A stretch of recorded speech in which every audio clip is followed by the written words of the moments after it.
L Chandra Kumar versus union of India.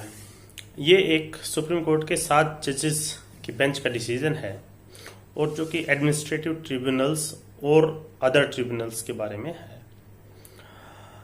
Bharat में जब 1950 में संविधान लागू हुआ उस समय हाई कोर्ट्स, सुप्रीम कोर्ट और हाई कोर्ट के नीचे सबॉर्डिनेट कोर्ट्स, इनकी व्यवस्था थी। ट्रिब्यूनल की व्यवस्था भारत के संविधान में शुरू में नहीं दी गई थी।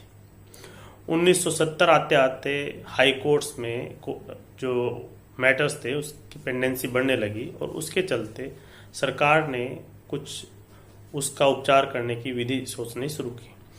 1975 में जो है स्टेट के चीफ सेक्रेटरीज की मीटिंग हुई और ये डिसाइड किया गया कि एडमिनिस्ट्रेटिव ट्रिब्यूनल कॉन्स्टिट्यूट किए जाने चाहिए। और क्योंकि बहुत से मैटर ऐसे हैं जिसमें सरकारी कर्मचारियों के डिस्प्यूट हैं और वो भी डिसिप्लिनरी एक्टिविटी जैसे मैटर्स होते हैं, तो उनके लिए एडमिनिस्ट्रेटिव ट्रिब्यूनल वगैरह कॉन्स्टिट्यूट किए जाए। 1976 में जब इमरजेंसी चल रही थी उस समय 42वां संविधान संशोधन हुआ और उसमें मेजर चेंजेस हुए जो संविधान में। और उसमें एक चेंज ये भी था कि संविधान में अनुच्छेद 323 ए और 323 बी जोड़ा गया। 323 ए एडमिनिस्ट्रेटिव ट्रिब्यूनल के बारे में है और 323 बी जो है अदर ट्रिब्यूनल्स के बारे में है। अब इमरजेंसी खत्म होने के बाद जनता पार्टी की गवर्नमेंट में 44th कॉन्स्टिट्यूशनल अमेंडमेंट में ज़्यादातर जो बदलाव 42वें संविधान संशोधन में किए गए थे वो वापस उसी पोजीशन में ला दिए गए, लेकिन एडमिनिस्ट्रेटिव ट्रिब्यूनल और अदर ट्रिब्यूनल वाला जो प्रोविजन था ये नहीं छेड़ा गया, ये वैसा ही रहा। 1980 के एक दो जजमेंट में भी एडमिनिस्ट्रेटिव ट्रिब्यूनल्स की बात आई कि सरकार को ऐसा करना चाहिए, पार्लियामेंट को ऐसा कानून बनाना चाहिए। और 1985 में एडमिनिस्ट्रेटिव ट्रिब्यूनल एक्ट 1985 बना। वो उस समय चैलेंज भी हुआ और एसपी संपत कुमार के समय सुप्रीम कोर्ट ने उसको स्टक डाउन तो नहीं किया, लेकिन उसमें जो जुडिशियल रिव्यू था, हाई कोर्ट्स का जो जुडिशियल रिव्यू बार किया गया था, उससे संबंधित कुछ प्रोविजन थे। तो उन्होंने कहा कि पूरी तरह से जो है इसमें जुडिशियल रिव्यू को बार नहीं किया गया है, क्योंकि सुप्रीम कोर्ट में जो भी व्यक्ति है वो आ सकता है। दूसरा, appointment of chairman, vice chairman of administrative tribunal, वो भी एक इशू था कि क्या वो व्यक्ति फियरलेसली जस्टिस कर पाएगा अपनी पोजीशन के साथ, क्योंकि हाई कोर्ट के जो जजेज होते हैं, सुप्रीम कोर्ट के जजेज होते हैं, उनको तो कॉन्स्टिट्यूशनल प्रोटेक्शन होती है। तो जो क्वासी जुडिशियल फॉर्म है जैसे एडमिनिस्ट्रेटिव ट्रिब्यूनल हुआ, तो उसमें वैसी प्रोटेक्शन उनको नहीं है। और वो कौन लोग हैं, क्योंकि उसमें स्पेसिफिक मेंबर्स भी थे जो नॉन जुडिशियल मेंबर थे, तो वो चेयरमैन बन सकते हैं क्या, या किस कंडीशन में चेयरमैन बन सकते हैं, उस तरह की बातें उसमें थी।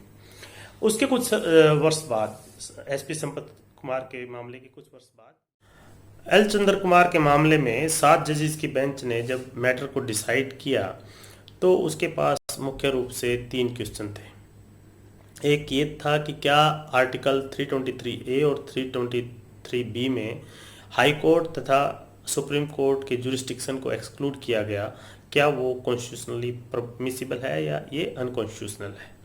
इसके अलावा क्या जो ट्रिब्यूनल्स हैं उनकी कंपिटेंस है कॉन्स्टिट्यूशनल वैलिडिटी किसी स्टैट्यूट की जो है चेक करने की या उसको इंटरप्रेट करने की। और इसके अलावा क्या जो ये ट्रिब्यूनल कॉन्स्टिट्यूट किए गए हैं इफ़ेक्टिवली जस्टिस डिलीवरी सिस्टम में जो है अपना काम परफॉर्म कर रहे हैं या नहीं।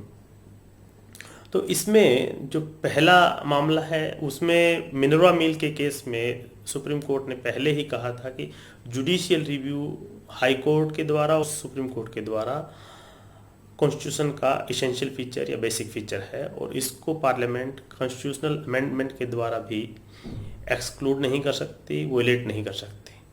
तो आर्टिकल 323 ए और आर्टिकल 323 कैपिटल बी का उतना पार्ट जो हाई कोर्ट्स और सुप्रीम कोर्ट की जुरिस्डिक्शन को एक्सक्लूड करता है वो अनकॉन्स्टिट्यूशनल है।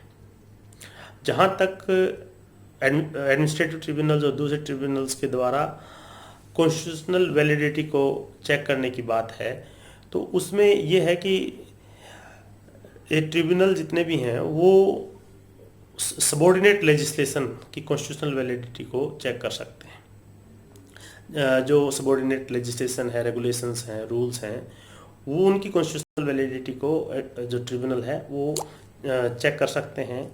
लेकिन जो पेरेंट स्टैट्यूट है उसको नहीं कर सकते, क्योंकि ट्रिब्यूनल्स खुद जो है स्टैट्यूटरी बॉडी है और ये जो है हाई कोर्ट में ही किया जा सकता है, हाई कोर्ट या सुप्रीम कोर्ट में।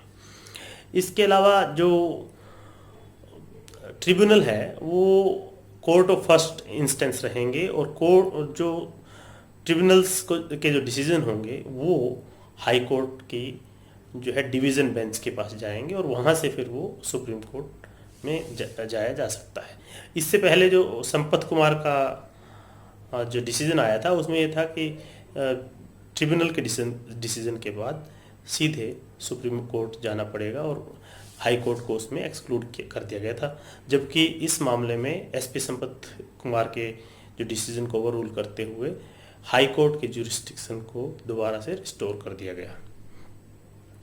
इसमें ये हुआ कि हाई कोर्ट को ज्यूरिसडिक्शन रिस्टोर हो गया और ये जो ट्रिब्यूनल्स थे ये कोर्ट ऑफ फर्स्ट इंस्टेंस हो गए, इनका ज्यूरिसडिक्शन रहा लेकिन इनकी इफेक्टिविटी कम हो गई। तो इस तरह से कुल मिलाकर के जो एल चंद्र कुमार का मामला है वो ऑलमोस्ट इमरजेंसी के समय जब एडमिनिस्ट्रेटिव ट्रिब्यूनल्स के लिए प्रोविज़न किए गए थे 42nd अमेंडमेंट में, वो बाद में रहे तो हैं एल चंद्र कुमार के केस के बाद में, लेकिन उनका जो पर्पज़ था कि फास्ट जस्टिस डिलीवरी ताकि हाई कोर्ट को बाईपास करते हुए कर लिया जाए, वो सुप्रीम कोर्ट ने ख़त्म कर दिया। क्योंकि सुप्रीम कोर्ट ने ये माना कि जो judicial review of high court है वो भी essential feature of Indian constitution है, बेसिक स्ट्रक्चर है और उसको आप एक्सक्लूड नहीं कर सकते। और इस तरह से हाई कोर्ट के चैनल के थ्रू ही आप सुप्रीम कोर्ट आ सकते हैं।